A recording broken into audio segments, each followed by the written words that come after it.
มาสวัสดีครับผมเป็นพี่น้องปองไปสื่อทุกคนมาพอประหลัดอีกคือเก่ามามันมากินปนเฮ็ดหรือว่าซุปเฮ็ดบาลัดก็บอกมาถือกันเอาพี่น้องวะนี่แหละผักกระชิมีหลายอย่างผักกระเจี๊ยบแล้วก็มีอันนี้ดอกบลูจากดอกยังมาแซ่บๆพอได้ยังไงมากินน้ำบาลัดเด้อพี่น้องผักมีหลายอย่างนะพี่น้องแก้วขึ้นมาได้มากับอะไรแหงมันกับคำนิดหน่อยคือเก้าบาลัดคำนิดหน่อยตุ้ยเลยพี่น้อง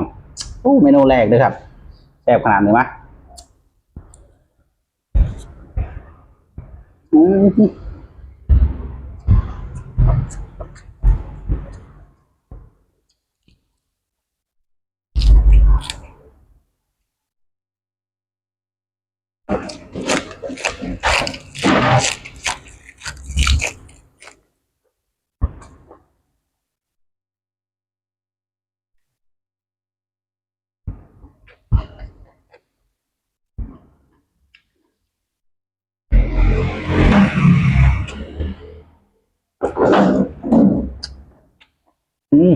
ครับ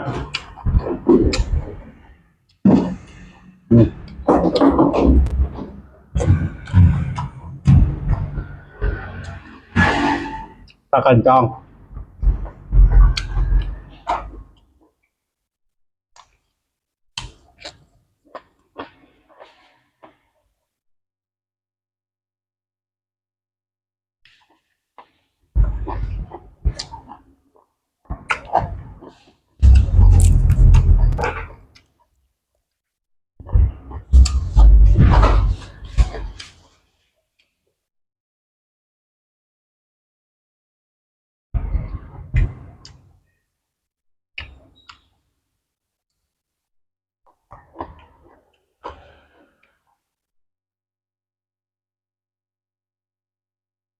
ใช้เนื้อหมูเนาะ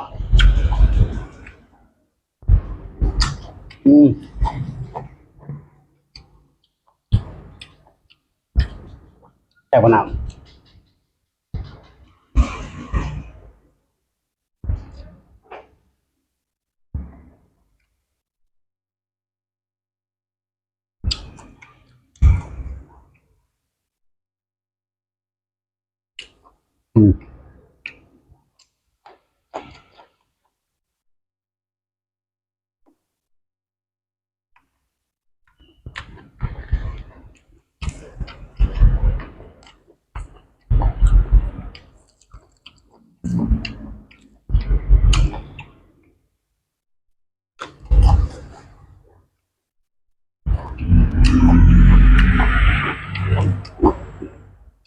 เขาอ่อนแล้วนะยอดมะลือบ่ยอดพักทองหรือยอดมะลือ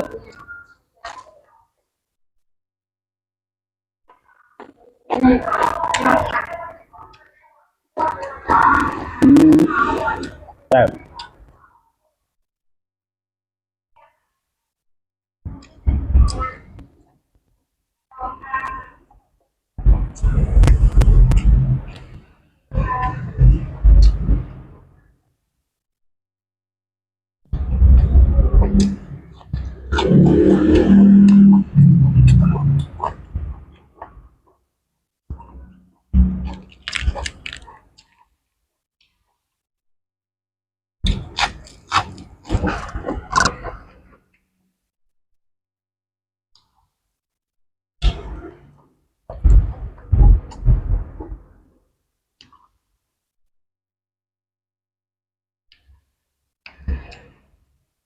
ผลไม้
อืม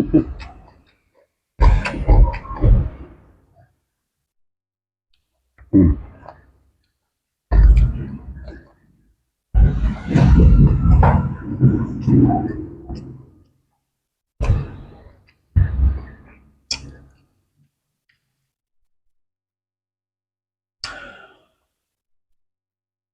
แต่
สุดยอดเลย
สุดยอดเลยพี่น้องอืมไม่รู้นะตำเห็ดนางฟ้าใส่เนื้อหมูแซ่บ